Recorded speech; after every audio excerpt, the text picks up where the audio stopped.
You're listening to Off the X Podcast with your hosts, Forrest Carvajal, Tyler Wells, and Matt Covington. Brought to you by Venku, Adventure Awaits, Pattern Pros, where simplicity meets results, Hunt Proof, the premier waterfowl mobile app, Migra, custom waterfowl ammunition, Rixie Outdoors, Wellens Land, Arkansas's leading real estate and development group, Retriever Fuel, a bark above treats, and Pond Creek Duck Calls. Call with confidence.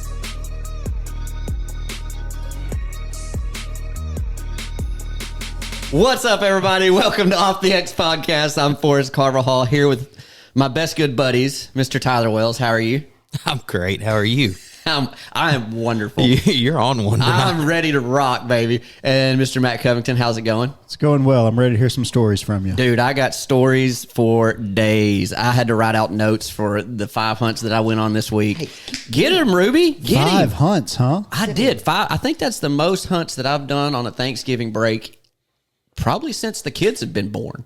Like I felt like I hunted a lot.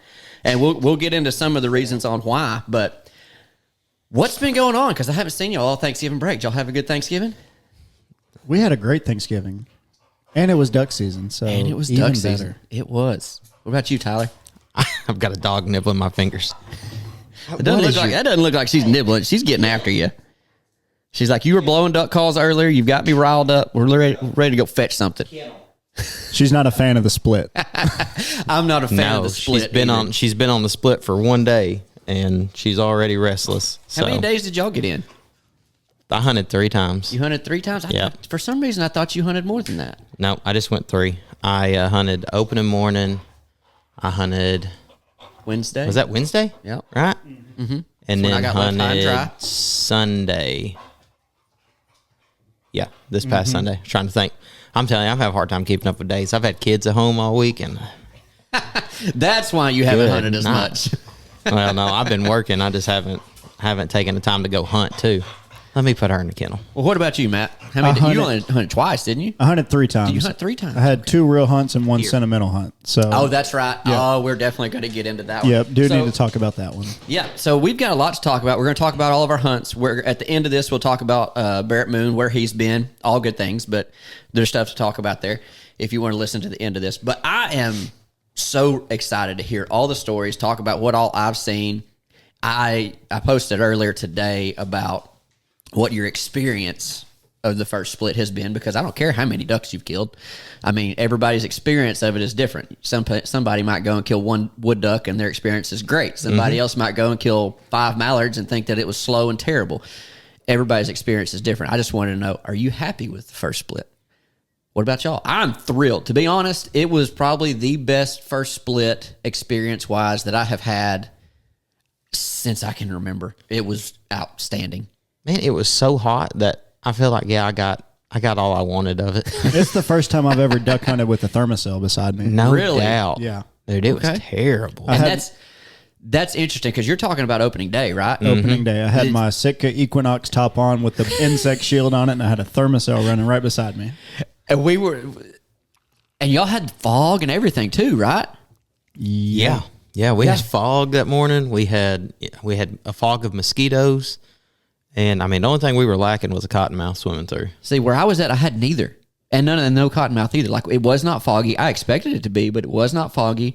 Really didn't have an issue with the mosquitoes. Now, we had a thermocell with us that night, but during the day, it wasn't near us, and I don't remember any mosquitoes. Did you go where you were worried about the alligators, or was that somewhere else? We did that, but that was Friday. Okay. That was the father-son hunt, which that one, I mean, there was so much that happened that day that I'm probably going to forget something, and I wrote down notes for that entire hunt. It was I'm excited to hear about nuts. it. I saw the It was pictures, and nuts. it looked Me too. amazing. Yeah, let's start with opening day. Y'all can go first. I can go first. Doesn't matter. But I want to go like hunt by hunt. That way, it's not just one of us telling their whole story. Yeah. Y'all don't want to hear my 5 hunts and me take up 40 minutes of this. It's not going to be good. So, Well, why don't you start, since you hunted more than us? okay, that'll work. So, hunt number 1, opening day for me. We were hunting public, and one of my buddies, Texas County friends, Corey, he came and hunted with us, and it was the first time he's ever hunted opening day of duck season. He's always tried to avoid the chaos and never hunted opening day. So we were trying to plan like where we were going to go. I had an idea. I was like, I think I'm going to go here.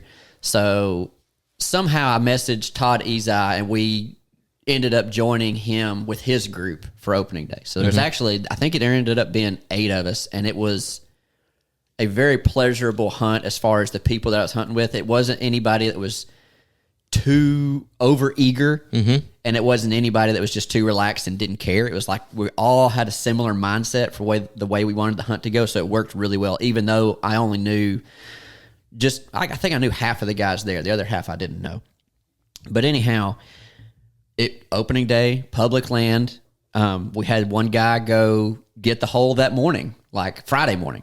He was there all day Friday.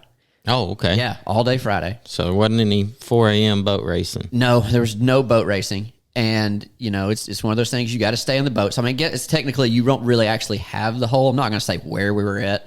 But anyhow, he was in the area of it. And then me and Corey were like, okay, we'll meet and relieve you, and we'll spend the night. So for spending the night, and it's only going to be 50 degrees or whatever it was kind of like, you know what? There are worse. There are worse. It could be a lot worse.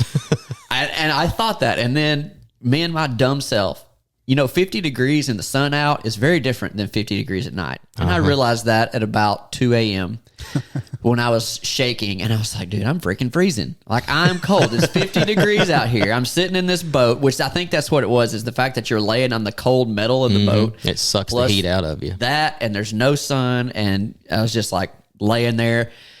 And the funny thing was, not one other person came in there the whole night. Really? No reason the to whole hold it. night. No reason. No, we could have showed up at 5 o'clock and got this place. And I was just like, you've got to be kidding me. This is ridiculous. Well, I mean, you remember a few years ago. Yeah, I was happy about that. I mean, I was like, you know what? I mean, it could have been worse. We could have been fighting people off all night, but slept in the hole, and I froze in 50-degree weather. Thankfully, actually, Corey had brought an extra jacket.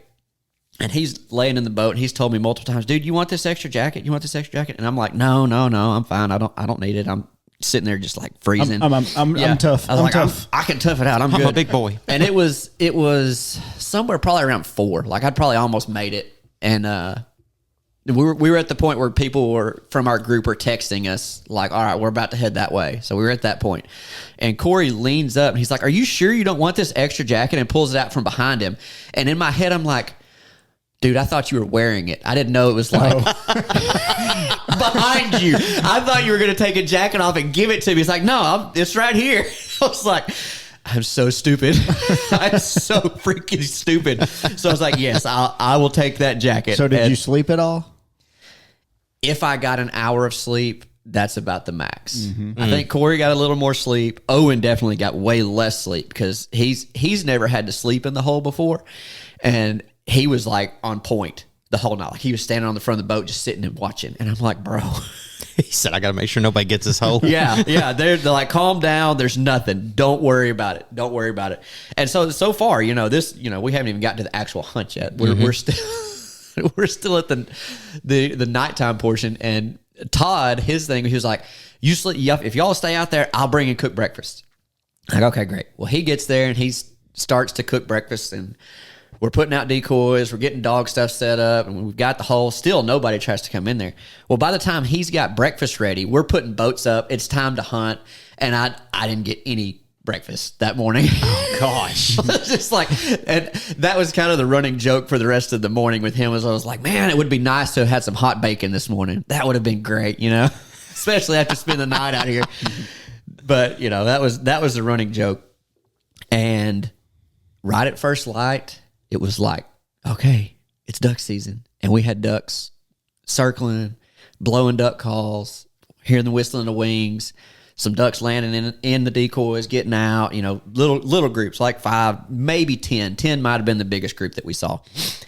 And when it was finally time to shoot, I mean, it was just like, not so much the relief off your shoulders, but it was kind of like this joy and peace at the same time. It was like, oh, it's duck season. Thank God. It's awesome now. Life is good. And we had a good hunt. I mean, we by no means got close to a limit, but we had pretty constant action, singles, pairs. We had 3 dogs with us. All 3 dogs got to do some work. I don't think there was any retrieves that were just ridiculous. Todd's dog, Harley, she did find one that was in a place that we were kind of like, if you find it, it'll wing in a prayer, congratulations. And she happened to find it. So that was probably the coolest retrieve. And we shot blue wings. We actually killed 4 blue wings. And that was, Really? anytime, I've never killed blue wings the first week of season. I know other people have, but the fact that we killed some blue wings on opening day was kind of like, yeah, the migration it's delayed. It's definitely delayed. But I think we were the only ones that did. I haven't talked to anybody else that killed blue wings opening day. And we stayed, and I can't remember. I don't think we stayed till 12 or anything like that. But I mean, it was a very, very enjoyable hunt. I did not hear as much shooting as I kind of thought we should have heard for opening day. There was a good amount of shooting, but it wasn't like just constant battleground shooting. Yeah. Okay. But that was it. I mean, everything worked. Nothing broke, huh? My trailer lights went out at about 17 miles till where I had to go, and I was like, I'm not pulling over. If I get pulled over between here and the boat ramp, then I get pulled over. I got to the boat ramp, and I'd hit a bump, and they'd kind of loosened, and I tightened them, and they came back on. So I was like, okay, thank goodness. But other than that, boat ran good. I shot good. I only shot at 2 ducks, and the 2 ducks I shot at went down. I was happy about that. Duck calls worked. Didn't forget anything? Not that I can, I mean, other than nothing that you needed? An extra jacket. Yeah, well, that would have been nice. But no, I didn't forget anything, thankfully. I don't think that there's anything that we messed up that was like, oh, if we'd have done this, we'd have killed more. And I think we did really, really well as far as like everything that we maxed out our hunt as far as what we could have killed. It was just a good hunt all around. Bacon would have been nice before the hunt. Thanks, Todd. Yeah, thanks, Todd. But things happen. You get old and you get forgetful. Yeah. So did he forget the bacon? No, he cooked it, and I was doing other stuff. I didn't get any until I might have got one piece. So actually. it sounds like it was your fault that you didn't go get breakfast. No, it wasn't my fault. I was getting the decoys out and putting boats up. I was doing what I should have been doing. Okay. He's busy. Yeah, and we got ready. That would be the one thing. Maybe if we could have gotten ready 20 minutes earlier, I could have got some bacon. But by the time we got everything done and got hid, it was 10 minutes till shooting light. Yeah. Okay. Well, so day before season, or a couple of days before season, I went and was watching a spot and had seen quite a few ducks in there. There were way more ducks there earlier before we got that heat wave. And I'd seen them there during that cold front before duck season. And I was like, mental note, stay out of here, come back and check it right before duck season. So I was working and decided, all right, I'm going to slip down in here and see what I can find or see if they're in here still. So got close, could hear them on the water. And I thought, I don't want to bump them because last time there was quite a few sitting in here. So just heard them down in there, backed out, told everybody like, hey, this is where I seen them. Like, we could probably go over here. I've been seeing them here, but this is where I seen the most. And so we decided to go there, and it was kind of a CRP, moist soil kind of mix to it. So it was pretty neat. Real small hole. Almost felt just like hunting a big timber hole. And got in there that morning. We got everything set. We were actually early. I think we were set and ready 15, 20 minutes before shooting light. 15 minutes. Which is saying a lot, because normally I'm like all the way up till shooting light. I'm like getting guns loaded and all that. This time I had everything. Did you take your 28? I did. Ooh, I haven't heard about the 28, yep. So I want to hear about the 28. Had Boss and his son with us. Matt was running the camera, and we started getting groups in on the water probably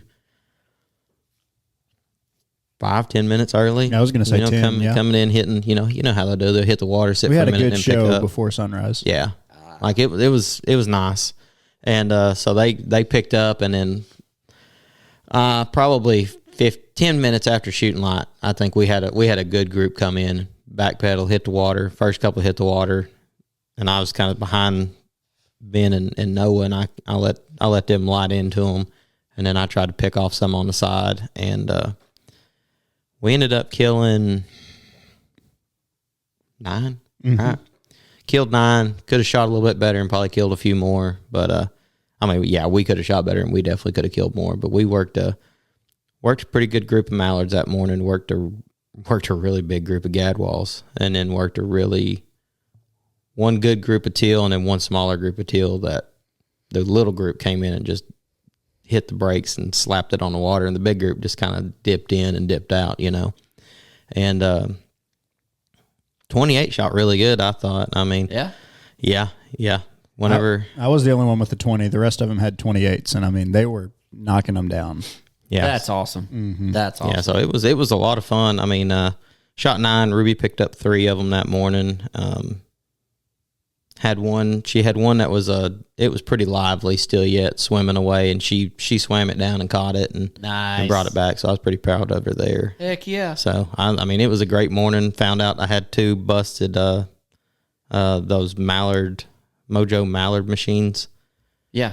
I had both of my Mojo Mallard machines were busted. So no. Send a warranty email to Mojo. Yeah. Hadn't heard back yet. Great. Yeah. Great. Got to send another one now. Yeah. Right? Holidays, I'm going to call them. Another one. Start calling them at this point. But no, it was a lot of fun. Everything worked good. Didn't really, other than those Mallard machines, didn't have any issue with anything else. We ran the Dave Smith.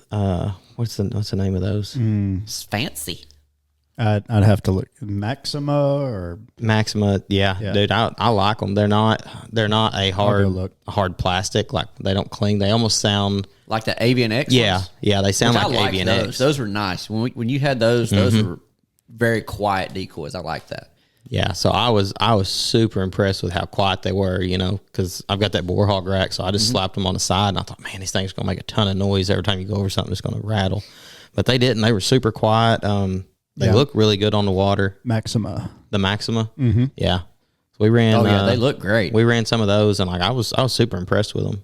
And like the way they look, I like the way they sound. They're not loud, hard plastic. They've got... the keels have got like 4 different holes on them. Yeah. And I'm curious. I want to see them in some running water to see just how much, or some high wind to see just how much action they give the decoys. When do you go see some running water? Well, yeah, that's true.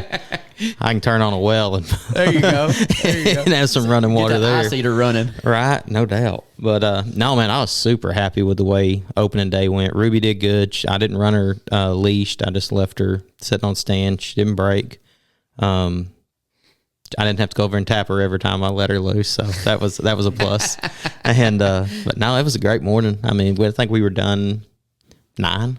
Yeah, 8:45. 8:45, 9 o'clock. Mm-hmm. So I mean, we probably could have stayed there and knocked out a few more, but it was hot. Mosquitoes were buzzing. So I don't blame you. I mean, like I said, we didn't have fog. We were north of where y'all were though, so yeah, I think that's one of the reasons why we didn't have the same issues. Mm-hmm. What about you? What was your experience opening day? I mean, you were in the same place. Do you have anything else to add? It's the same story. It was just a lot of fun getting to be back out there and watch ducks do what they do and see the dogs, and Ruby knock the rust off of it. Did you take any pictures that you like snapped it and you're like, oh, that could be good? Nothing comes to mind. Nothing comes to mind. No. I'm always curious about that with camera guys. Like if they ever take a picture, like in the moment, they're like, oh, I hope I got it. Because last year, my buddy Seth Roussel started guiding at Straight Lake, and he was hunting with Ed Wall, who takes amazing, the best pictures ever. Amazing. And Ed, sorry, man. I think it was opening day. Yeah, no offense. But it was opening day, and Ed got a picture of, and you've probably seen it, Chocolate Lab with a banded mallard in its mouth, and that was Seth's dog. Like opening day of last year, And I was like, dude, because Seth was telling me the story, and he was like, Ed took the picture and was like, dude, you got to see this. So ever since then, I've been thinking about, like, has that ever happened with Matt? So I'm going to be asking you that question. It definitely happens, but there was nothing that stood out. Like, I was filming a lot more than I was taking pictures. Oh, okay. So, yeah. Yeah. Well, okay. We did have some deer run in. That was cool. Oh, yeah. What about the white horse? Did he come back? When I deer hunted. Again? Yeah. Are you serious? Yeah. So Matt, the horse whisperer. I was walking back to the side-by-side in the dark. And Lord. I heard something just making a ruckus. I'm like, there's pigs running up on me or something. So I flip my Ben Oak on the big spotlight, and I look, and there's that horse just staring at me.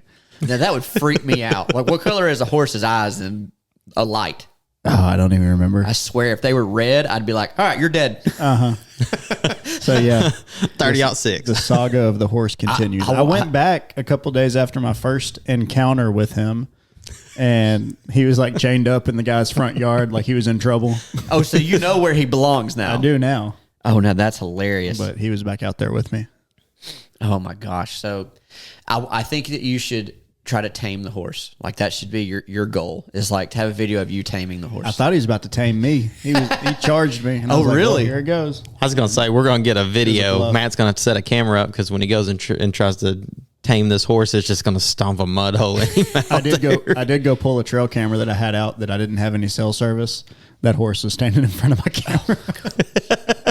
He's got Matt's scent now. He's after him. Are y'all putting food out for the deer that he's getting? Is that what's happening? No, not there. Okay. That's Just hanging. That's a wild story. He just waits for that red truck. Yeah. He's like a bull. He wants that red. He's back. Deer come running by him. They're like, he's back. Oh my gosh. Yeah, that's what he's doing. He's warning the deer. Like, hey guys, the red truck's back. The old horse. Dude, that video of him is hilarious. Yeah, if you haven't seen the video, go check out Matt's Instagram with that freaking white horse. It's hilarious. But yeah, it was a lot of fun just getting back out there. Glad that duck season's back. What about day 2 for y'all? Which I know y'all didn't hunt on day 2, but your second hunt. How'd that go? That was Wednesday with Lane. Yep. Correct. So Tyler was already down there working. I was on my way down about lunchtime. I was going to go jump in a deer stand. I was early, so I texted him and told him I was in town. So we ran over and we rode the side by side a little bit, but we jumped out and just started walking looking for ducks. And we found a really good pocket in some moist soil. Lots of mallards. What else was in there? There was mallards, there was gadwall, spoonbill. Oh, those ringnecks were in there. It was a lot of ducks to make you, or it was enough ducks to make you excited to get up and go the next morning. Yeah, It's not like, oh, we'll go try it here. It's like, no, that's where we're going to hunt. Yeah. You do. Like, all right, this is where we're going to be. No questions asked. Yeah, we had been watching. Me and I think all summer, like when we were working on this place, every time we go by this spot, I'd pull the side by side down in there. I'm like, this just looks like a good spot. Like, it just looks good. So when we walked around, and we you could hear them before you ever seen them. You could just hear them out there. And I was like, man, like, what's the wind gonna be? So we looked at the wind and everything. I was like, all right, let's be over there in that pocket. Like, let's kill them over there. And man, it turned out to be a really good show that morning. I mean, we got there early enough, had everything set up. Again, we're 2 for 2 being early. Look at y'all. I know, man. Wasn't that one of your goals this year? Was like to be early, or was that last year? At the end of last year, that was one of my goals coming into this. Yeah, so You're rocking it, attaboy. 2 for 2. we put one of the owners and one of the guys with him. We put them like on the edge of the hole. Yeah. Me and Matt kind of tucked off a little bit. Had Ruby backed up on a tree, and man, I think they shot their ducks at like 10 yards. If Ooh, that. yeah. 28. Did you have the 28 again? Yeah. Yeah, so did that. Nice. Yeah, and he was carrying 28, and I mean he was smoking. Heck yeah. It Matt's wasn't gonna no have to get 28 now. cripples. Wasn't no cripples or nothing. So I mean, I think out of all that, we shot in a big water gadwall that morning and had like one cripple, I think, if I remember right. Yeah. So I mean, he was doing work with it. That migrant out of that 28 was smashing them. That's great. Yeah, but they were coming in singles and pairs, just doing it exactly like they needed to. Yeah. Bowing up right in front of them, and that was all she wrote. It was a lot of fun. We had a good wind blowing out of the north that morning, and I mean We did get to see those decoys move a little bit because of the wind. Yeah. It wasn't running water, but they were moving well. Yeah, Wednesday. There was some wind that Wednesday. That's right. There was some wind that Wednesday. Oh man, them ducks when they would come in, they would just like hit the brakes and just like just vertical fall, and I was like, that. It doesn't get any better. yeah, I love it when it's like that. And you're like, yep, that's how it's supposed to be, That's man. how it's supposed to be. That's it. We could not get him to shoot one of them ringnecks though. I was kind of You upset. should have let me be there. I'd have shot all the I had ringnecks. my gun off the tree. I was like, let's kill that duck. And he's like, man, you shoot no ringneck. Louisiana boy, too. I know. I'm like, come on, man. Bro. Okay. I pulled up on one, and Tyler screamed ringneck and scared me. I pulled the trigger and missed. Well, because they'd already said that. They were like, oh, we're not going to shoot them. I was like, okay. And then they come by and Matt's like, I said, beat it up on him. I hear the safety click. I guarantee you shoot a couple of them, that trigger finger's going to get itchy, and they'll be like, we'll tag along. So that's what I thought. We would not, if we didn't shoot very many and these ringnecks come by, they were going to wear them out. But they didn't. No. So, which I mean, get fired up over ringnecks. I love shooting ringnecks. I don't like cleaning them, but I sure like shooting them. So that day we seen quite a few mallards, just kind of bouncing back and forth, and then we finished that hunt out. A big group of Canadas. Boy, remember that? We did. So we had a group of Canadas come. They came by once, and then they came back by, and they were like they flipping were and flopping flipping. and upside down, looked like speckle bellies coming into a spread. I hadn't seen Canadas do that. I've seen specks and snows and everything else. They'll dip them wings just almost completely turn upside down. Maple leaf. Dude, these things were cutting some altitude. We were just about to take the safeties off, and then here come 6 mallards in front of them. We're like, nope, don't shoot the geese. Wait on the ducks. Yeah. Who wants to eat a goose? That's true. I mean, that's true. It would have been really cool to watch Ruby go fetch a Canada goose, though. It would have. That would have been the one we wound. Yeah, that would have been awesome. Ruby had been beat to death by Canada. Ruby's 35 pounds max, right? Yeah, she's little. Yeah, and going to pick up one of those giant Canadas, that'd be pretty cool. I will say, every greenhead that we have shot so far this year has been just big. Yeah? Like, not those small juvenile looking ones, but like big. Like, she brought one back and you could just see duck coming across the water. You couldn't even see her. You couldn't even see Ruby behind it. Yeah. I think I'm going the right way. I was like, good gravy. That is a big duck. But that's what I've been impressed with so far. They've all been colored up really pretty already, and they're all big. Like, nice. So I'm happy. Not happy as a clam. Well, yeah, should be. But yeah, we shot 13 that morning and hunted again till about 8:30, 9 o'clock, something like that. And so that's our second hunt. You want to tell us the story first? Day 2 for me was literally the second day of season. I hunted with a couple of the same guys that I'd hunted with on opening day, and we hunted the same WMA, but we kind of moved south a little bit of where we were, and didn't do as good as far as number wise. Did a little more diver shooting that day.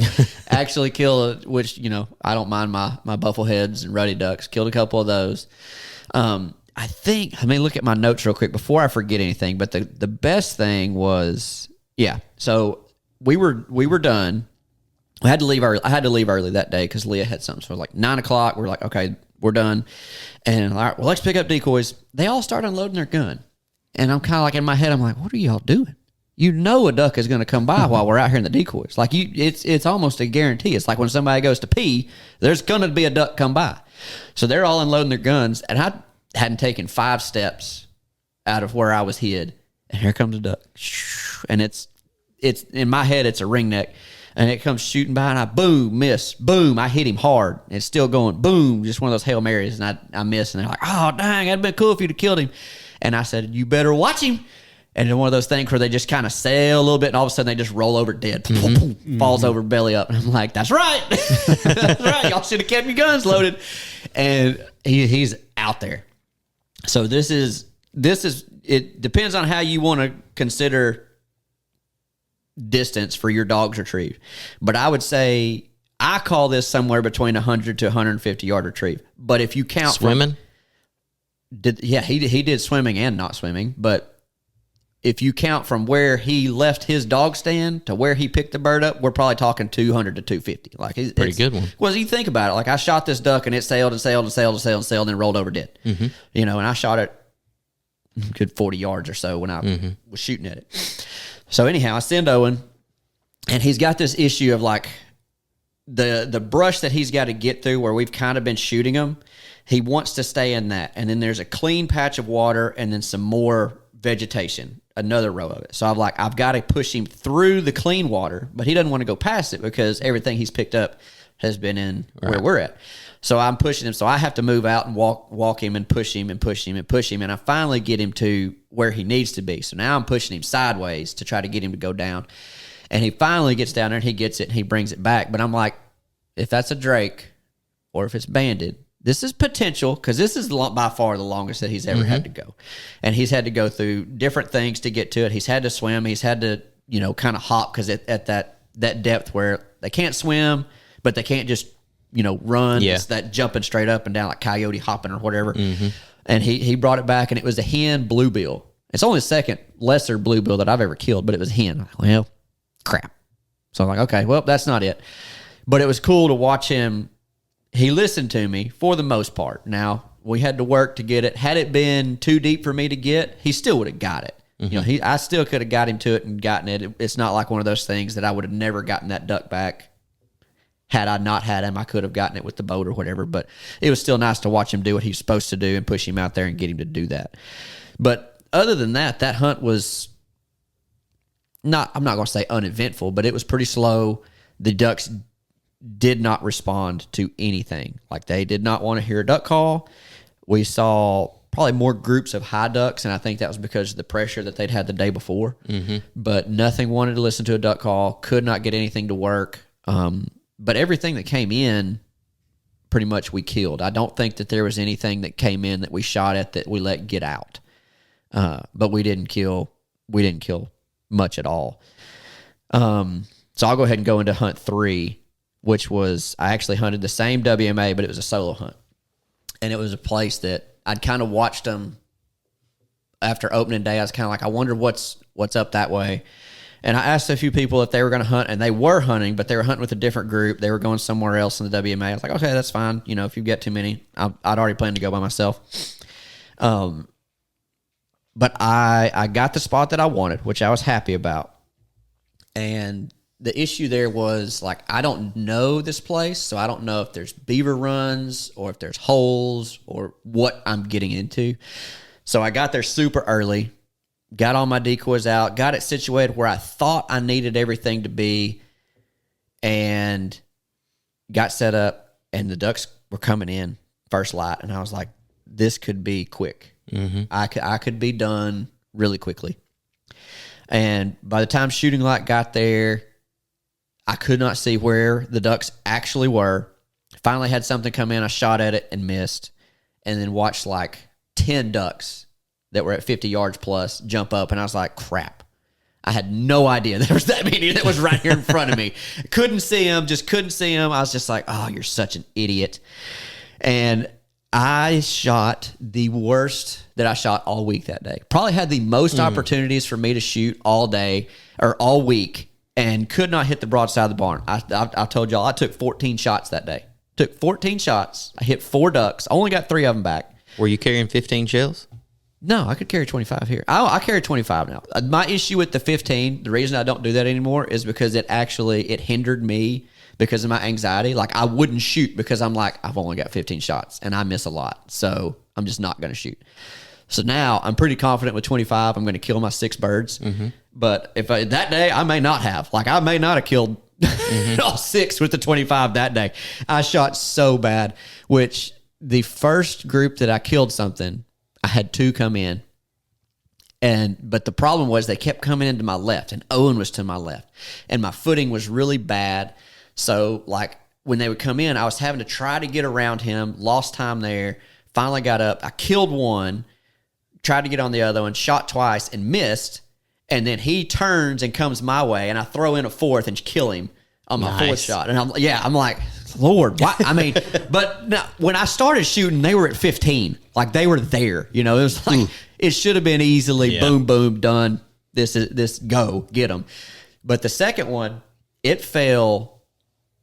I couldn't see where it landed. Now, it wasn't like it was a long way, but I couldn't see where it landed. I sent the dog. He went and got the first one. I sent him on the second one, and he knew where he was going, and he went exactly where I needed him to go. I blew the whistle, and he stopped exactly where I needed him to stop.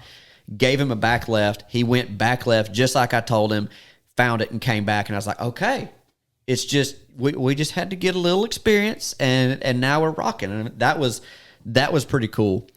And then let's see, I had a group of 4 coming in, and I was like, oh yeah, I'm about to eat y'all up. And I big-eyed the crap out of them. I raised up because I was like, I saw the landing gear come down, and it was like my eyes got big, and they just got, in my mind, 20 yards closer because the landing gear came down.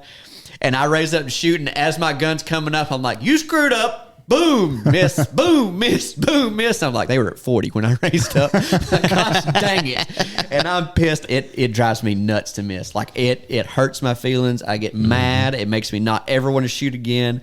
And I was just pissed. And then I was like, okay, you got to be patient. Just be patient. There's nobody else here to back you up. You got to be patient. You got to let them get close.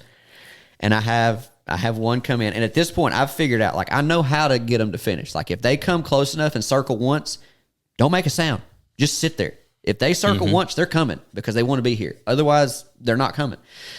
So this one gadwall comes and he circles and he does just like what those 4 did. He comes straight at me. He drops the landing gear and I'm like, wait, in my head, wait. He picks him up and he picks back up. And like he circles back around and I'm like, okay, here he comes. And he did exactly right. He came back around. It's like the first time he just put the landing gear down to check it out. And then he picked up again and he came and he did exactly right. I raised up, boom, killed him dead, just poof, feathers. And I'm like, oh yeah, we're on. It's on now, baby. So now I've got 3 birds. And if you remember what I just said, I left with only 3 birds. I was like, the story continues? The story definitely continues. So it wasn't 10 minutes later, I got 3 circling. And I'm like, here's my last 3 right here. I'm going to triple on these suckers. I got it figured out now. And they did exactly like him. They came in, put landing gear down, and picked up and went back out. And I was like, I know what y'all about to do. Like in my head, I'm like, y'all are screwed. I know exactly what you're going to do. You're going to come in, and I'm going to kill all 3 of you. And they come in, and I let the first one light. Boys, I let that bird light, and when I go to raise my gun up, my foot sinks another foot, and I fall backwards, and I'm like, crap, and I'm just trying to wiggle my way up, and the other 2 are floating right here, and I'm like, they're about to see me, so I raise up and just like throw my gun at the one sitting on the water, boom, I shoot, and it's just all around it. I'm like, you're dead, and I raise up at the other 2, boom, boom, and miss those, and now I'm cussing and throwing a fit because I missed those 2, and I realize the one I shot on the water jumps up, and I'm like, what? And I see a patch of red blood on this bird's chest as she's flying behind me. And I'm like, just like, what else can I do? Dang. Like, you got to be kidding me. This is just terrible. Just had the will to live. You let her land and you said, I'll be back for you later. I'm going to wait on these other 2. If I would have stayed on that one, I'd have had 4 birds. But it's like, golly. So anyhow, I don't really see anything else. I'm pissed. I'm just like, golly, I shot 14 times today and I got to talk about this on the podcast. I look like an idiot. And I go back and I get to the boat ramp and I see a game warden. And I'm like, oh, God. And I'm like, I think I've got everything right. But the way the day has gone, I'm probably about to get ran through. Something bad's about to happen. I hadn't made it to the dadgum boat launch. And he's already walked over there, hard stepped it all the way to me. And he's like, how you doing? And I'm like, could be better. But I was nice, and honestly, the guy was super nice to me. I won't say his name because if I say his name, you'll know the area that I was in. So I'm not saying his name, but he was super nice. He checked the ducks, he checked my gun, and he checked my shells, and that was all he checked. And everything else was right, but it wasn't like he ran through everything looking for something wrong. Like he just there doing his job and not giving me a hard time. Super nice, and I was like, this is how game warden interaction should be. I get it if there's days that like they have to be hard and check everything, but he was super nice, no issues, everything was right. I thought everything was right, and that was the end of day 3. But if I could have shot straight that day, if I could have shot straight and had another person with me, we would have pushed a 2-man limit. We had enough there to shoot, enough opportunities to do it, and man, I shot terrible. Owen looked at me like I was a loser. He was like, bro, this is bad. I got to ride home with this guy. Yeah. He was like, this is bad, man. I mean, you shot good the first 2 days, but this is ugly. Yeah. Well, what about y'all? Day 3. You did have a day 3. I did have a day 3. It was Thanksgiving, and I went with my dad. We've kind of had a long-standing tradition. If we can, we try to hunt together on Thanksgiving every year. There's been a few years that we've missed, but for the most part, we're usually together hunting on Thanksgiving, and went to a spot close to the house that we've hunted together since I was a little kid. Like some of my first duck hunting memories were out there. And just over the years, it's been on the decline. Like it's definitely not what it used to be, but it's still cool to go out there. And last podcast, I talked about losing my dog, Drake. It's been about a month ago. And I've always known that I wanted to take him out there, and that's where I wanted him to be. a spot that was his best retrieve. I'm going to try not to get emotional and drink lots of water and pause when I talk. So it's a spot that we used to hunt a lot, and I'll give you a game warden story. There was a big flood 2017, 2018. We got a ton of rain overnight, and we couldn't park the boat where we usually park it, and we were hunting up to our chest when we're usually ankle deep, if that, standing on dry ground on an island more than not. So we had to park the boat somewhere we don't usually. And in the couple hours that we hunted, the water fell out. We go back to the boat. It's dry docked. Oh. This is a 18-foot Express with a 90 horsepower on the back. Oh, boy. So it's not like just a couple of us grabbed the back of it. So we're rocking it back and forth, putting branches underneath it, trying to break the suction from the mud, snapping branches, breaking boat paddles. And I had my little boat, and my dad had his big boat, and my buddy Steven, best friend in high school, middle school, he was living up here with me for a little bit. So he was with us, and we could get my boat out, couldn't get the big boat. So I was like, all right, I'm just going to go to my grandparents' house. I'm going to go get a come along. We're going to attach it to a tree, and it's going to take forever, but we're going to go. So I left them there, and I start heading back, and here are 2 game wardens waiting on me to check us. They're like, how's your day going? I'm like, well, could be better. Not really good, honestly. They're like, yeah, what's the problem? So I told them. They're like, all right, well, let's just go back there and we'll help you. I'm like, awesome, great. So they're following me, and I turn around, and they're just looking at their phone and looking up at us, or looking up at me, and looking down at the phone, looking where our decoys are, and we finally get to where we are, where the boat's stuck, and he's like, is that y'all's decoys up there? I'm like, yes, sir, that's where we hunt. He's like, all right, we'll address that later. I'm like, oh, you low down suckers. What do you mean we'll address that later? That doesn't sound right. So they get out. There are 5 of us. We finally get that boat enough, the back of it in the water. Once we put that 90 in, it was able to pull itself off. And that's the day that I was introduced to an app called OnX Hunt.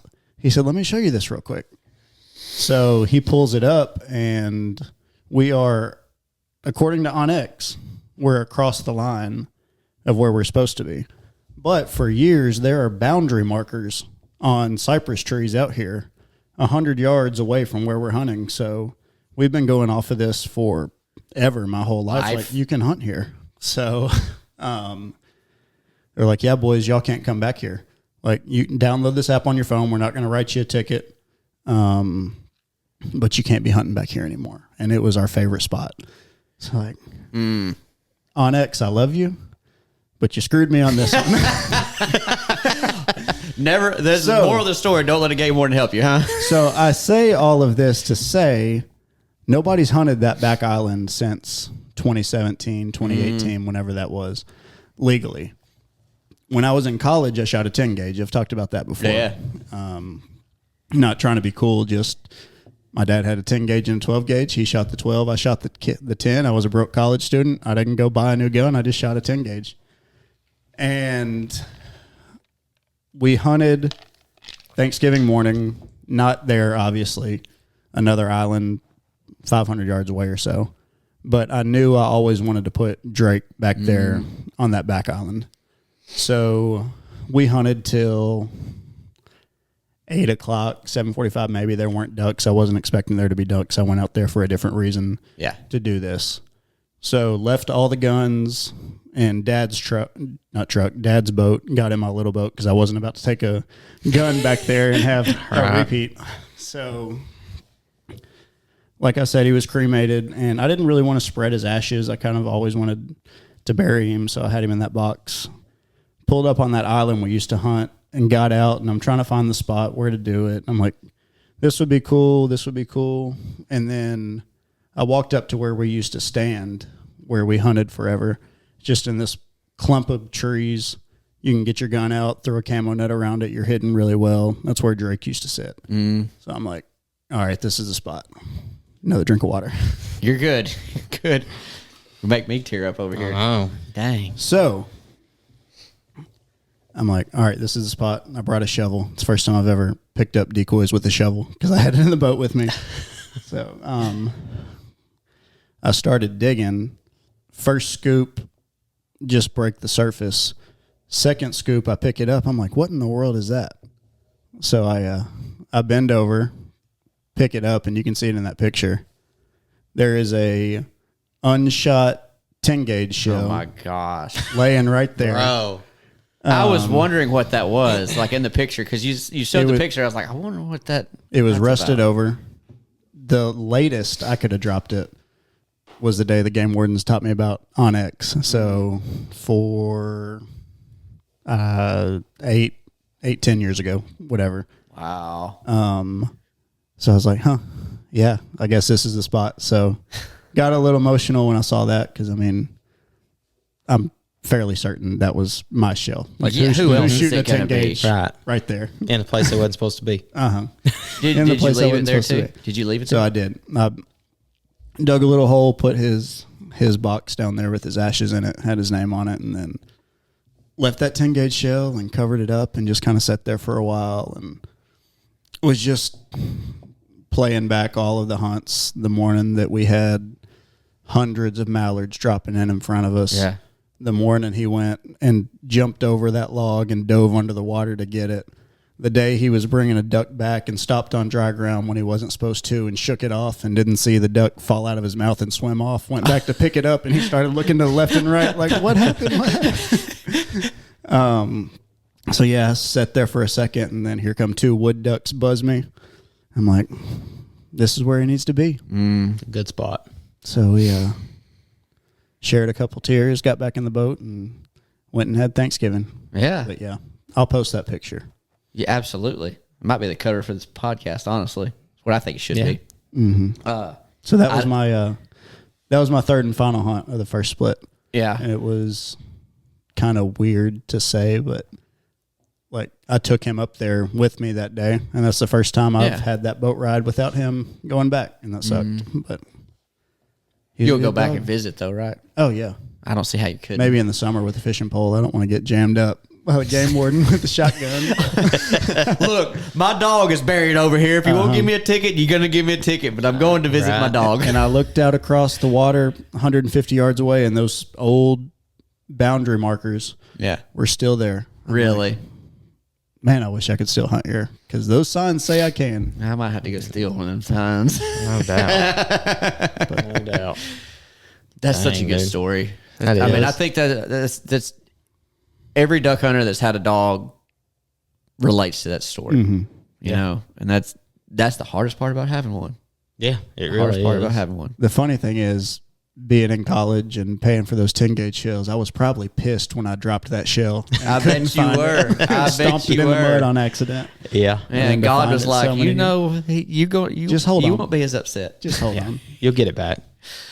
Dang, dude. Yeah. Yeah, follow that one up, Tyler. Well, when I buried my dog, I didn't cremate him. I just buried him, but I buried him overlooking a moist soil unit that there's just a bunch of ducks that always worked it. And I was like, be a good spot for you to sit here and watch these ducks come in. So I get it, man. And those dogs, man, that's a soft spot for sure. So, all right, we got to move on and get off of this. Golly. What's your third hunt? So, whole lot lighter note. My third hunt was a Sorry. I got to take Marissa hunting with me. So we there was a Q-Tip and his wife, another couple were there, and then Marissa came with us, and her whole goal was she wanted to shoot a wood duck. She loves wood ducks, loves everything about them. And so we were like, all right, they said, hey, we've been seeing a bunch of wood ducks here. So that's where we went. And she shot one. We had a big group come in. We'd shot probably 5 or 6 that morning, and had a big group just like jet over top of us. And as soon as they got over top of us, they hit the brakes and fell into the thick crap behind us. Well, a couple of the guys spun around and they went to shooting them. Well, they shot, and then they were trying to work dogs and get back in there to them. Me and Ruby and Marissa were still sitting off to the side. And during all that, I look out in front of us maybe 15 steps, and there's just a Drake wood duck just swimming. There he is. I said, Marissa, there's a duck. She's like, what? It's like, there's a duck in front of us. So she spun around, and right when she spun around, I guess he was like, I can't fly. So he just dove. And I was like, really? I was like, get ready. She's like, well, where? I was like, I don't know. I'll point, you point over and shoot. Like, it's going to be quick when it happens. And he popped up beside us, maybe 15 yards off to the side. I mean, he swam a good ways. And he swam back into the cover again, of course. So as soon as he popped up, she just, boom, shot. 28? She was shooting 20. Oh, so she shot, I wish I had the 28 with me that morning. She just wanted to shoot that 20. Okay. She's used to shooting it, So she shot and just rolled him over. And I was like, nice. Sweet. So, of course, Ruby, she's big-eyed. It's right there in front of her. And so we sent her after him and picked him up, brought him back. And, I mean, for him being that close, I don't know if it was just one pellet or what, but didn't tear him up or anything. She just shot him in the head. Must have been. He was bleeding pretty good, like she shot him in the head. But wasn't tore up or anything. So we'll take him and get him mounted. I mean, that was her first, like, guaranteed that's her first duck that we know for a fact she shot. Now, she shot specks and lessers and cranes that we know, but she's just got a thing for wood ducks, so that's hers. But that same hunt, Ruby made a really good retrieve, hunting kind of a long hole, and a group of wood ducks came in. The first couple came in, and right when they went to sit, I called the shot, and everybody was shooting. One picked up and kind of just sailed back all the way to the back of the hole. Somebody shot it, and it hit the water, but it was like all the way at the end of the hole, past all the decoys. Had to go through all the decoys, through a motion decoy. Like, it was a little bit of a hard one. Still low light, real hard to see. And so I sent her on it, and she straight on the string, picked it up and brought it back. Like, that motion decoy come around, hit her in the side of the face when she went by. It never phased her. She just kept going. I thought that'll probably booger or something. She'll lose focus, but she didn't. She stuck with it. Ended up shooting. I think we ended up shooting 9 that morning. So pretty good morning. I mean, wood ducks are hard to beat. I love wood ducks. They're so much fun. So much fun. And like the way the hole was, it's like real tall trees all the way down this, and it's just like a bunch of buckbrush out in front of you. But it's just a perfect funnel. So when they're coming down through there, I mean, you're watching them, start to get squirrely, and as soon as they hit that hole, they're just dancing all over the place. That's a hard shot, too. Yeah. I was calling the shot when they were hitting about 10 yards on the other side of the decoys, because by the time everybody got their gun up, they were like on you. Yeah. So, but it was just a lot of fun, getting to stand there next to a tree with Marissa and let her, watch Ruby work and kind of be part of what I love to do. And I mean, really what I do all year long. So, I mean, it was a lot of fun. And the 2 other girls that were on there, that was their first time in the woods. Oh, yeah? Yeah, on a duck hunt. So they had a lot of fun. So I think we're going to try to make more of it and hopefully get all of our wives in it and actually shoot some ducks this time. There you go. So do you know how you're going to have it mounted? Does she know yet? I don't know. I really like they do. I've got a couple old wood duck boxes, so I may try to shoot a hen and put her in the wood duck box, and maybe the drake's sitting on top of it or something, cool. Put it in the corner. Yeah. Or do like a tabletop mount with it, because, wood ducks are they're beautiful. They have so many different colors, and, I mean, everybody's like, I don't shoot wood ducks. I like to shoot them. I like to look at them. They eat good, too. Yeah. I always kind of look cross-eyed at somebody when they tell me not to shoot wood ducks. It's kind of like, okay, why? But, all right. Like telling me not to They ban those, too. Don't eat M&Ms. Oh, okay, yeah, right, whatever.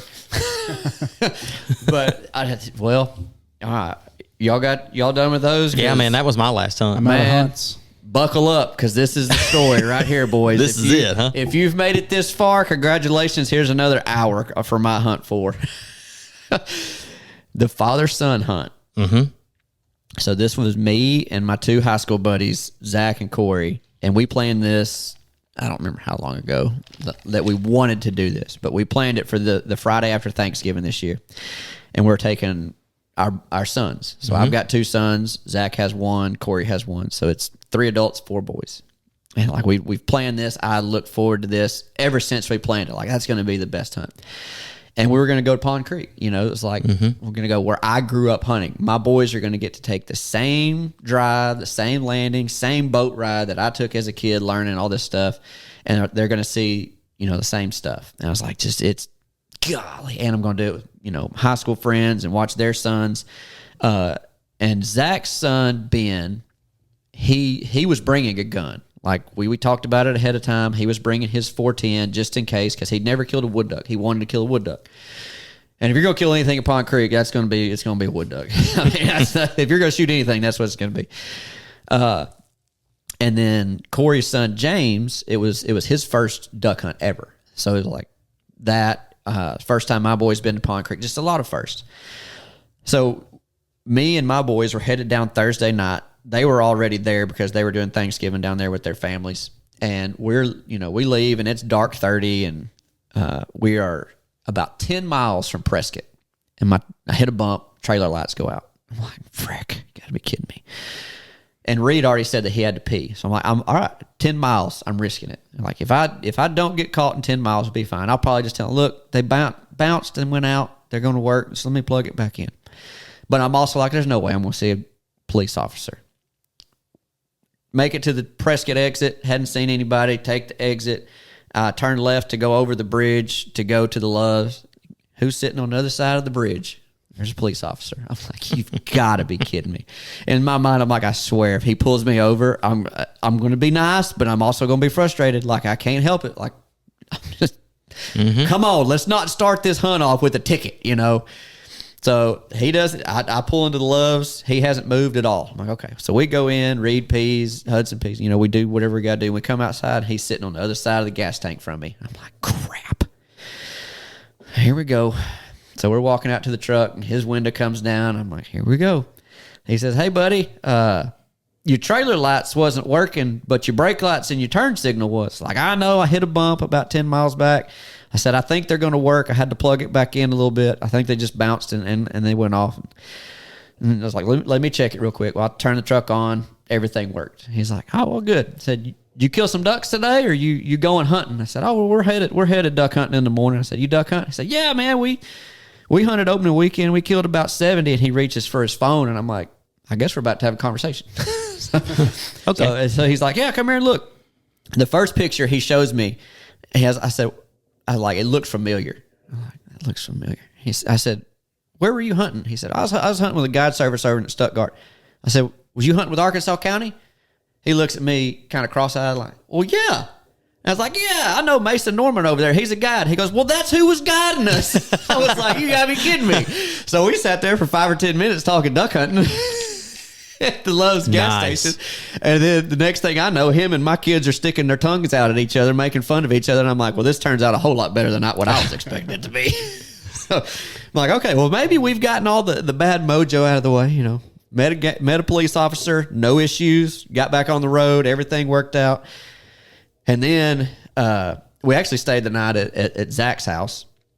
And then we woke up in the morning, me and him, and, they got there. Zach had his boat, him and Ben, they drove. And actually, Zach had to turn around. He forgot something. I can't remember what it was. We hadn't been out of his neighborhood very far, and he forgot the snacks. So I was like, well, I got to go back. Oh, yeah. Got to go get those. I mean, if it was just the adults, it'd be fine. But you can't forget the snacks with the kids. So he turned around. There. You got to have them. That too. Matt too. Goes back, gets the snacks. We get to the boat ramp, and me and him are early. We just left early. It wasn't like we were intentionally early. And there was trucks everywhere. And I was like, I ain't seen this many trucks at this place. And I said, was there this many here when you came and scouted? He's like, oh, yeah, there was a bunch. I was like, why didn't you say that? Like, what if we don't get a spot? He's like, I'm not really that worried about it. I'm like, I'm kind of a little worried about it. So we're getting ready, and I walk around the truck, and he kind of looks a little worried. I'm like, what's wrong? He goes, I just locked my keys in the truck. I was like, you're kidding. He goes, nope, I locked them in the truck. He said, I've been having trouble with the truck. It's something electrical. I'm locked out. I was like, well, have you got everything? He's like, yeah, I've got everything out, but we're going to have to drop your boat in, then switch the trailers, then drop my boat in with your truck. I'm like, okay, well, all right, I guess we'll do that. Is this truck running or is it off? No, it was off. Okay. Thank God it was off. So that's what we did. And he's like, I don't have my phone either. He was like, my phone's in the truck. I'm like, oh. Come on, man. I was like, Zach, this is something I do. This is not something that you do. You're usually more prepared than me. This is my job to screw stuff up like this, not yours. So we get everything in. Corey gets there, and we're messing with him because he's 5 minutes late. Like, we needed you here. We needed you to do this, that. And so we had to mess with him because that's all we do is mess with each other. And then it's foggy as crap. Like, I mean, it's like you can't see the front of the boat type foggy. So I'm like trying to look at Onyx, trying to look. One of those mornings that honestly it's better if you just turn the lights out and look at the trees while you're going down the river. So we're doing that. Zach's in front of me, and we're going. It's fine. And his boat idles faster than mine. So I'm kind of trying to keep up and slowing down, trying to keep up. And some point in there, I didn't see the log. And the next thing I know, the boat's going up sideways, and I can do nothing about it. And I'm just like, oh. And I'm like, oh. And it finally comes back down. And I'm big-eyed. And Reed was up in the front, kind of looking, facing back towards me to where the wind wouldn't hit him. And Hudson was in the middle of the boat doing the same thing. And Hudson's eyes are just as big as golf balls. He's looking at me like, oh, did we almost die? Did we almost die? Did we almost drown? and I'm just like, I stopped the boat. I was like, are y'all okay? And they're like, they just nod, no words. It's just a quick nod. I was like, do y'all want to stop? We're good. If we need to stop, we can stop. They both like, we're good. All right, we're going to keep going. And in my head, I'm like, thank God, because I'm not good. I was, in my mind, I'm like, that was pretty close. I may have spoke after this. It wasn't like when Justin got y'all stuck and it was ankle deep. Like, we're in 10 foot of water with current here. Like, I was like, you're pulling the cord on your life jacket. Well, no, I wasn't actually wearing that one. I was wearing my other one. But yeah, like I was like, ooh, that was a little too close for my comfort. But we got where we were going. There wasn't anybody up there. We get everybody out. We get everything situated, and I've got videos of all the chaos, just getting everything set up. It was 35 or something and real humid, so it was cold. Like, it was cold. And we got the buddy heaters going, and the boys are just first light. They're complaining. Toes are cold. I'm cold. Toes are cold. Fingers are cold. So we had hand warmers. Doing the thing with the boys, and Zach had scouted a little bit, and the place that he found, he was like, there's quite a few wood ducks in here. So I was like, okay, we'll shoot wood ducks. Well, first light, there wasn't nothing. And I was like, well, I mean, if there was going to be wood ducks, they'd be here first light. Yeah. So I'm panicking. I'm like, if they ain't here first light, we ain't going to shoot nothing. Like, it's just not going to happen. So I've got Hudson, and he's like, my toes are cold. I was like, well, we got to walk around. It's like, okay, well, let's walk around. So I've got him, and we're walking laps. We're just walking laps. And while we're at about the farthest point away, I hear boom, boom, boom, boom. And I'm like, did y'all kill one? Corey's like, yeah, we got one. I'm like, we got one. Thank God. We didn't get skunked. And Corey's son, James, one of the things that he wanted to watch was Owen go get a duck. So I was like, I see Corey look at Owen, and I'm like, don't send him. Let me come over there. I'll send him. And Owen is just on point. Like, he's on it. It was easy retrieved. Bird was belly up.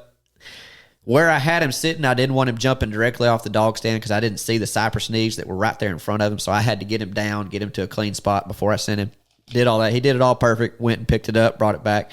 And now we've got a bird for the boys to play with. So it's like, great. Okay, we've got something for the boys to play with. They're all still enjoying, they're all still cold, but they've got something to play with and enjoy now. Okay. Mm-hmm. So, like, okay, well, we've got one. Great. They play with the duck a little bit, and Reed's first thing he says is like, can we go to Cracker Barrel? Like, Killers get Cracker Barrel. Killers get Cracker Barrel. That's right. And I'm like, well, we got to kill more than one. Like, one's not enough. Like, we got to kill more than one. Don't get crazy, okay? So it wasn't a few minutes later, and we had a couple come in, and Corey and Zach killed them both. And I'm like, freak, yeah, we got 3 now. We're making something happen. All right, And Owen went and got one, brought it back. Corey had to go look for the other one because it was wounded. And when he found it, he was like right on top of it. He's like, it's still wounded. Do you want me to, like, what do you want me to do? Do you want Owen to go get it? Like, dude, if he's right there, you better just go ahead and grab him because these kids want ducks. So he got that one, and then it kind of dies. And the boys are just playing. Like, they're shooting BB guns at decoys. And honestly, all 4 of the kids shot the BB gun really good. We did almost sink one of Zach's wood duck decoys. It's got BBs and holes in it from the boys shooting with a BB gun. And it was a hollow one. So, like, mine, I think, are foam filled. So when you shot them, it's kind of boom. You shot Zach's, it's like thong. It was like super loud. It was like shooting a bell. But the kids loved that. They were just having a big time. We've killed 3 birds. At this point, we're just kind of sitting back as adults. We're just like, y'all play. Like, let's just enjoy being out here. And that's what they were doing. And it was really fun to watch. And at one point, at this point, Zach had pretty well put his gun down, and he had been with his gun just in case like another one comes in. Because where they landed perfect. So it was like if another one comes in like that, he could possibly shoot it. And we're sitting there, and we hear,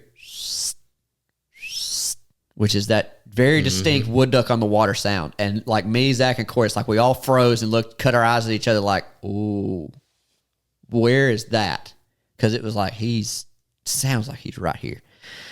And I happened to look in the right direction, and I see this white and green head just stuck up and kind of bobbing. And I'm like, oh, he's right there. He's just to the right. So I kind of ducked my head back, and I'm behind a tree at this point. I'm like, everybody be still. Just be still. Be still. And Zach's like, where is he? And I'm like, he's right to your right on the other side of the island. He's just right there. And Corey pokes his head out, and he's like, I see him. I see he's right there. And Zach finally sees him. And you got to realize, like, we're on an island. There's an island right next to us. The river's kind of behind us. This bird had to have been in the river and swam and got past one of these islands and got to this point. And he's 40 yards away. He is not close. In my head, I'm like, I think Corey can shoot him. So in my head, I'm like, Corey, I think you can shoot him. And Zach's got Ben up. Ben is standing. He's not braced or sitting or anything. 410, little pump. Now it's got bismuth in it, but he's trying to line up on it. And Zach's like, Corey, back him up. You're going to have to back him up. And I can't see anything. Like I'm hid. I'm trying not to watch. I'm trying to be still, trying to tell the other boys to be still. Ben shoots, and I see this duck on the water flopping, and Corey shoots again, and it just like back up, but this bird was dead. Like, I mean, he was dead, and I was like, that was a heck of a freaking shot. Like, I mean, that bird was way the freak over there. Yeah. Like, when I got to where I could move, I was like, dude, that bird's ain't no way he's less than 40 yards away. Like, and Zach said, well, did you see the pattern? And I was like, no. He's like, because there wasn't one. He was like, it was one pellet. Like, he hit it on the head with one pellet. He was like, it just hit everywhere. There was pellets that just went everywhere. Oh, gosh. Yeah, he was like, I don't know how he killed it, but he killed it. Like, it. So at this point, I'm like, this is awesome. Like, we're freaking out. Ben's killed his first wood duck. That's what he wanted to do. We're like, yes. Like, how could it get any better? Well, Owen's got to make this retrieve where he's got to go through water onto this point, back into the water, and get to the brush on the other side. Yes, it's only about 45 yards to 50 yards to where this bird actually stopped, but it's like 3 different things that he's got to get through. So I send him the first time, and I get him through the water onto the land, and I push him out, and he gets in the water. He wants to go back to where he's picked the others up, and I can't get him to quit. So I bring him all the way back, and I was frustrated, but I'm like, okay, I've got to calm down, or I'm not going to calm him down. So, like, I'm taking deep breaths while he comes back. I get him back to my side. I'm like, okay, I'm going to send him farther up on the island this time. So I send him more up on the second island. So he goes through the water, gets on the island. He goes up, and he gets about in the middle of it. I stop him, and I give him a back left, and he goes directly where I want him to go. He hits the water, and he gets over there, and he goes past it a little bit. And I'm like, you idiot. How did you not see it? Well, it's just black. It wasn't belly up. So like, I kind of gave him a little bit of grace, and I was about to hit him with the whistle, and I was like, no, I'm going to let him smell. Like, he's in the area. He should smell it. And he did. He smelled it. He went over there and he picked it up and he brought it back. And boys, I kid you not, this is the biggest wood duck I've ever seen in my life. He's twice as big as the other wood ducks. Really? Yes. He comes back. He's a football. And I'm just like, good gosh. And in my head, I'm like, well, this is a taxidermy bill, 100%. There's no way. And he's just like what you said with Marissa, like, there's nothing messed up. He's as perfect as he can be. And I hand him to Zach, and he's thinking the same thing. He's like, dude, this thing is huge. This is the biggest wood duck I've ever seen in my life. So that's another wood duck that's going on the wall. And awesome. And for that bird to have come up, we talked about it multiple times. Like, there's no way that was not meant to happen the way it did. Because it happened too perfect. Like, it just happened too perfect. So, everything is great, but you got to remember, somebody's keys is still locked in the truck. But wait, there's more. Somebody's keys are still locked in the truck. We ain't getting Cracker Barrel yet. No, Reed said, is that worth Cracker Barrel? And I was like, that's worth Cracker Barrel. We're going to Cracker Barrel now, boys. So we get back to the boat ramp, and Zach calls his wife, and she's on her way out there. Well, the boys are playing. We actually get both the boats out, And, all we're doing is just waiting on Zach's wife to get there with his keys. And the boys are playing, and then all of a sudden, they're on the park bench, and all of a sudden I hear Hudson screaming. And I'm like, crap, what happened? Well, he got his freaking middle finger stuck in one of the holes in the park bench. Dude. What are you doing? And it's stuck. It's stuck. And I'm like, I can't get it out. And I'm like, thank God Zach's a fireman because I can't calm myself down enough. I'm like, Zach, you got to do it. And Zach's just so awesome. Like with kids and in those situations, like it's like he calms down more. And he gets Hudson's finger. He gets it right out like no issue. And I'm like, it would have took me. I had to cut it off to get it out. like that's the only thing. I'd have broke it trying to get it out. But after that, because Hudson's crying, and I'm like, why is your lip bleeding? What is wrong with your lip? And he sticks his fingers in. He comes out. He lost his first tooth. Oh, really? During the finger being stuck in the park bench. His first tooth, it just came popping out. And I'm like, good Lord, what else is going to happen today? It's like, holy crap.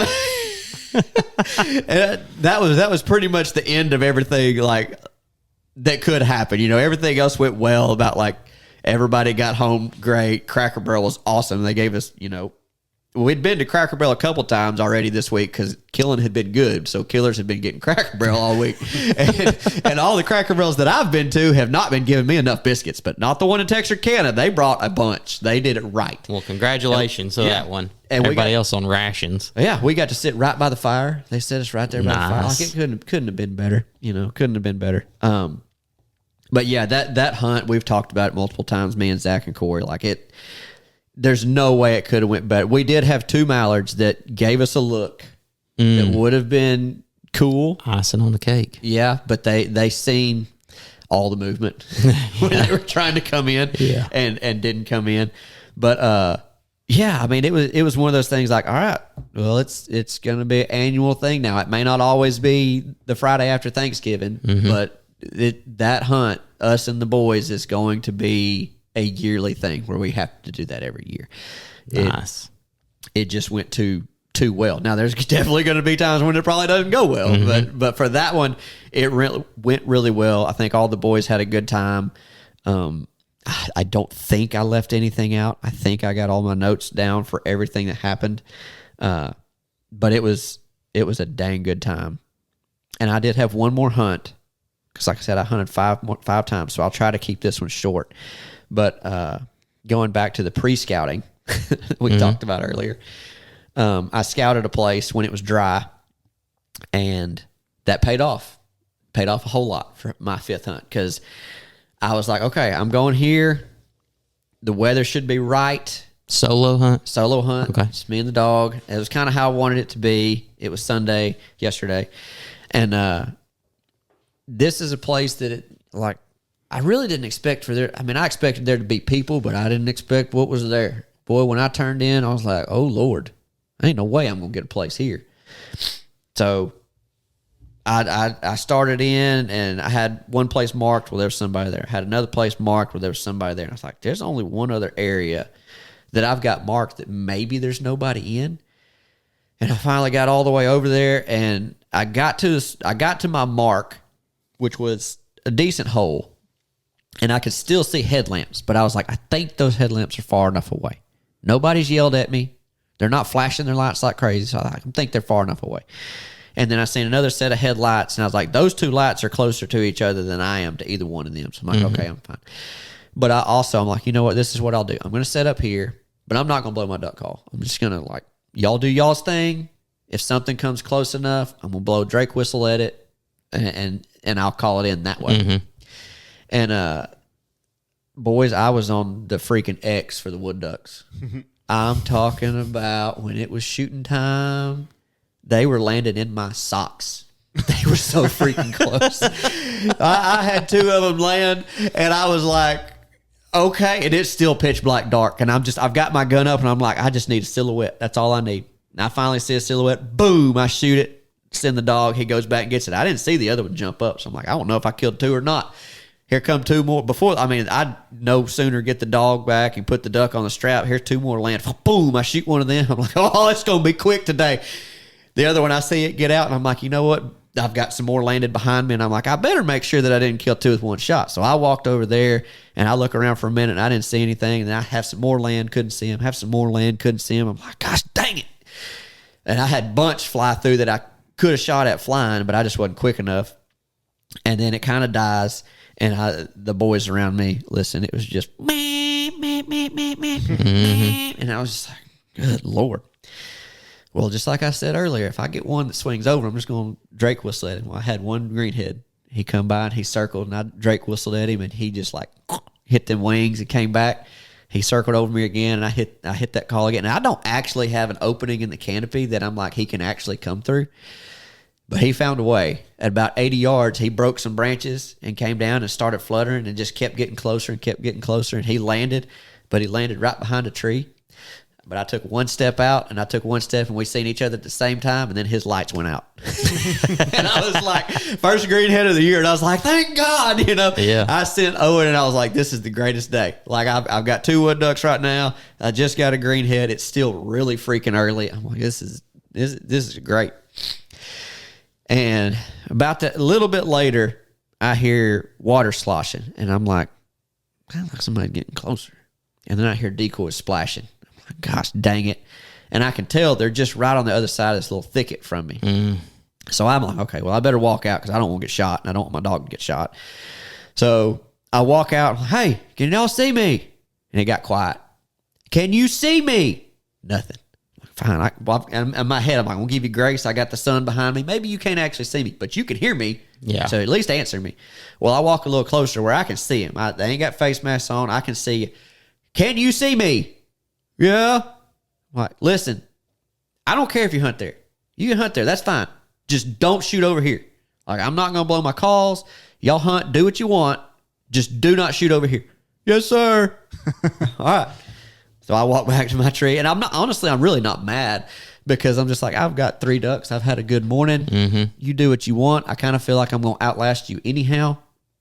I'm going to stay out here till I have to leave type mentality.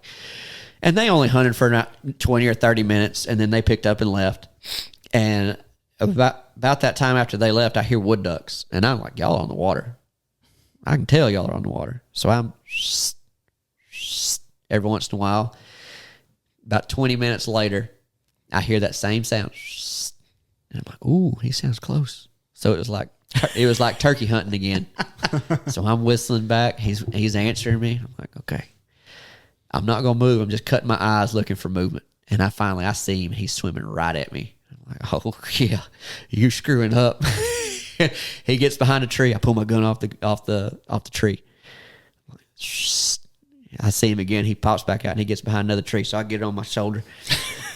He pops out behind that same tree, and he's coming right at me. And it's just like that greenhead. Clunk! Them lights went out. And I'm like, freak yeah. I sent the dog on him, and I was like, well, that's my limit of wood duck. So I put my wood duck whistle up, put that back in the bag. And I was like, this is great. And they're all 4 drakes, too. Like the first 2 in the morning, I couldn't tell if they was drakes. I just happened to get lucky. And I've got 3 drake wood ducks and a drake greenhead. I guess that's the only kind of greenhead you can have. It's a drake one. But anyhow, I'm like, dude, this is freaking awesome. This is great. And I pretty well ended the hunt like that. I don't think that was it. I did hear those 2 groups getting a shouting match with each other, which is honestly the first time that I've ever heard people shouting at each other in the woods, which it was kind of funny listening to them because I don't think that they really even knew that I was there. I was just listening and enjoying their conversation. But it was a really good way to end the first split. I will say this about my 3rd hunt. I forgot to say this. I'd looked through my Hunt Proof app earlier and realized that my 3rd hunt of every season for the last, I think, 4 or 5 years has been like my nemesis hunt. Like it's been the hunt that I've either been skunked on or it's just gone poorly. Mm-hmm. And that was the hunt that I shot like crap, but I still brought home 3. Mm-hmm. So no skunks yet. I may get skunked the rest of the season, but I did the whole first split and everything went pretty well. So I'm pretty tickled. I'm thrilled with the way the first split went. Good. What are you thinking about all this rain and cold weather we're getting right now? I think that as far as we're getting it at the right time to get some ducks in without pressure. Mm-hmm. I think that's really good. I don't know if it's enough rain to do a whole lot to the public stuff. But it's got to help something. Can't hurt. It can't hurt at this point. My next now through December and the first weekend in January is all going to be guide stuff. I don't think I'm going to get any extra hunts unless something crazy happens. But that's the next phase of duck season for me is guiding. I am looking forward to it, but there is also a lot of anxiety because I'm new to it. Mm-hmm. But we'll see how it goes. I do know that DLW, they have had pretty consistent hunts. Now, I mean, it's just like anything. They've had a few bad ones, but they've had some bangers too. They've had some hunts where they really smoked them. So, yeah, I'm looking forward to getting up there and hunting and being around those guys and learning from them. We'll see how it goes. What about y'all? What are y'all looking forward to? Oh, I'm looking forward to the second split for sure. Mm-hmm. I mean, I'm been looking at some cameras today. Sorry. Been looking at some cameras today and been seeing some ducks coming in because we hadn't had anything in front of them. So now then starting to be some stuff showing up. So super excited about it. I ain't see no cameras. Well, you didn't know about those. No. I thought we were on the same plan. You thought wrong. You just show up. Show up and bring the camera. No, we just started seeing them today with that front pushing in. I had some sleet and stuff this morning here in Central Arkansas. I think I said it's around 35 or so down in that area. So super excited about that. Yeah, and then during the split, we're gonna slip out of state and go try to kill some birds. So yeah, y'all are. I'm excited. I'm really excited about that one. I hope that y'all wear them out. You and me both. I talked to the guide on the way up here to record this podcast, and he said the first 2 days should be just incredible. Yeah, I guess Matt's gonna be shooting with a camera more than he is his gun on those incredible days. Yeah. He'll still have opportunity to shoot though. I hope I get that text. Both. I hope I get a text of I got the shot. Yeah.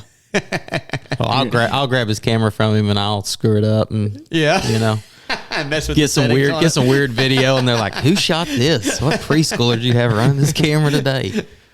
What were you focused on? Yeah. But yeah, I'm really excited for that hunt. Yeah, me too. Me too. That'd be fun. A week from today. Is it? Yeah. Yeah, it is. A week from today. So, and then as soon as we get back, I mean, season will be in when we get back. So, heck yeah, right back to it. Super excited. Yeah, so. I don't have anything. I was going to talk about the game fish, but we're too happy right now, so I'm not going to. Yeah, no need in running the mood. We'll just say they're a bunch of liars. We'll leave it at that. We'll just leave it at that. Bunch of liars. Do y'all have anything else? Do you want to touch on Barrett real quick? What I was. Yeah, that was going to be the last thing that I touched on. Which is, I mean, it's not like it's a big deal, and everybody knows that he hasn't been on in a while. Mm-hmm. Life's busy. You got 3 kids. Super you got a job that's very demanding. Very demanding. That's the words I was looking for. Yeah. Very demanding, and he just really doesn't have time to record a podcast, and that's pretty much all that there is to it. I know he still listens because we've talked about it. He's guiding up there at DLW. He's had some good hunts too. But yeah, maybe we'll get him back on here as a guest after season, get him talk about DLW or something. But yeah, it's just this, and I've told multiple people this when, in private conversations, there's a lot of coordination that goes into this, even to record bi-weekly. It is a lot of time to just do this. Let alone the editing that Tyler has to do and, all the other stuff. It's a lot of time to do this. But yeah, that's all there is to it. So you won't hear Barrett's name in the intro anymore. You might hear him on once a year at best if we can do that. If he can do that, if he has time for it. But that's about it. If he's got time, yeah. I don't really have anything else. Y'all be safe out there. Wear your life jackets and your kill switches. Don't be posting pictures of yourself without them. We'll call you out on it. Enjoy the experience. The number really doesn't matter. We'll catch y'all on the next one. Peace.